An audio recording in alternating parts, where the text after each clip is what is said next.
এবার আর অযোধ্যায় যেতে হবে না। কেন বলছি? কারণ ময়নাগুড়ি হাসপাতাল পাড়ায় দুর্গাপুজোর এবারের থিম অযোধ্যার রাম মন্দির।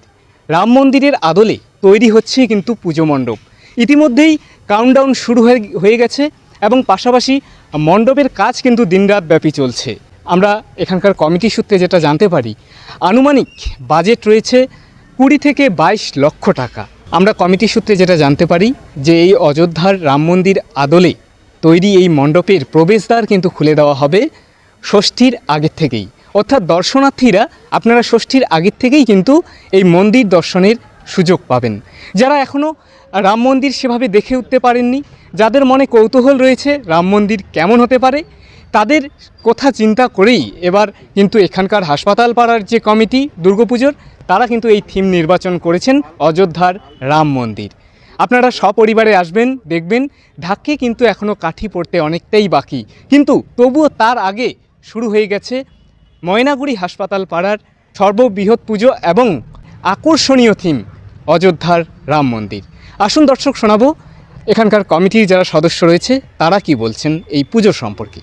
আমাদের এবারের আকর্ষণ বা থিম যেটা, সেটা হচ্ছে কি যে অযোধ্যার যে রাম মন্দির, আমাদের হিন্দু ধর্মের আরাধ্য দেবতা রাম, সেই রামের অনুকরণে যে রামের জন্য যে মন্দির প্রতিষ্ঠা হয়েছে, সেই মন্দিরের আদলেই আমরা এই প্রতিমাকে এবার এখানে বসাবো এবং সেই মন্দিরটাকে এখানে নির্মাণ করছেন আমাদের ডেকোরেটর ধূপগুড়ি থেকে এসেছেন। কী নাম যেন? দেবু পাল ইভেন্টস। আর পাল ইভেন্টস হচ্ছে তার ডেকোরেটরের নাম, সংস্থাটার নাম। তারা এসেছেন, তারা করবেন। আশা করি এবার খুব আকর্ষণীয় মণ্ডপ তারা তুলে ধরবেন আমাদের সামনে। আর আলোকসজ্জার জন্যও তারা থাকবেন এবং বিভিন্ন ধরনের সার্ফি লাইট থাকবে মন্দিরের চারপাশে আকর্ষণীয় করে তুলবার জন্য। আমরা ভাবছি যে এবারের পূজাটার জন্য একটা অ্যাবনর্মাল ভিড় হবে, যার জন্য আমাদের এই পূজা শুরু হওয়ার আগে থাকতেই হয়তো আমাদের খুলে দিতে হবে দর্শনার্থীদের জন্য। আচ্ছা, পাশাপাশি আপনাদের এবারে পুজো কততম হচ্ছে? আমাদের এবারের পুজো ৬৭তম পুজো। পুজোর যে প্যান্ডেলের যে প্রতিমা নির্মাণ করবেন তিনি আমাদেরই পরিচিত, মানে ময়নাগুড়ির বিখ্যাত প্রতিমা নির্মাণকারী নির্মল পাল খুব সুন্দর প্রতিমা তৈরি করে, তাকে সে দায়িত্বটা দেওয়া হয়েছে। আচ্ছা, এই যে মণ্ডপ তৈরির কাজ কতদূর এগোলো? এই দেখছেন আপনারা, কাজ চলছে, দিনরাত তারা পরিশ্রম করে কাজকে তুলে ধরছে। এখনও তো পুজোর বাকি আছে, অনেকটাই বাকি আছে। তা যেহেতু ওনারা বলছে যে আগেই তুলে দেবেন, হ্যান্ডওভার করে দেবেন, সেই জন্য তারা দিনরাত খেটে এই বাসের স্ট্রাকচারটাকে তৈরি করছে। এরপরে হয়তো খুব শীঘ্রই তারা অন্যান্য কাজ শুরু করবেন। কেমন আশা করছেন মানুষের উপস্থিতি?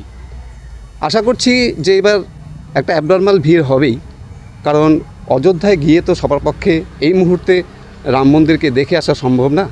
তা সেটা ওই দুধের স্বাদ ঘোলে মেটানোর মতো, যে মণ্ডপের দেখেও যদি সেই স্বাদটা মেটানো যায়। কারণ আমরা তো হিন্দু ধর্মের মানুষ, রাম আমাদের আরাধ্য দেবতা, আমাদের ছোট থেকে বড় সবাইকে রামের এত পরিচিতি যে সেই দেবতার মন্দিরকে দর্শন করে তাকে দর্শন করার একটা সুযোগ গ্রহণ করবে। সকল দর্শনার্থীদের উদ্দেশ্যে কী বার্তা দেবেন? সকল দর্শনার্থীদের তারা ভালো মতন দেখবেন, তাদের শ্রদ্ধা নিবেদন করবেন এবং সুস্থ স্বাভাবিকভাবে যাতে সহযোগিতা করেন, সবাইকে দেখবার সুযোগ করে দিয়ে যান, ভবিষ্যতে তারা ভালো থাকবেন, এটাই আমাদের কাম্য। আপনার নাম এবং পরিচয়? আমার নাম অলোক কুমার দত্ত, আমি সুপার স্পোর্টিং ক্লাবের কোষাধ্যক্ষ, আর সাথে আমাদের ক্লাবের আরও অন্যান্য পদাধিকারী রয়েছেন।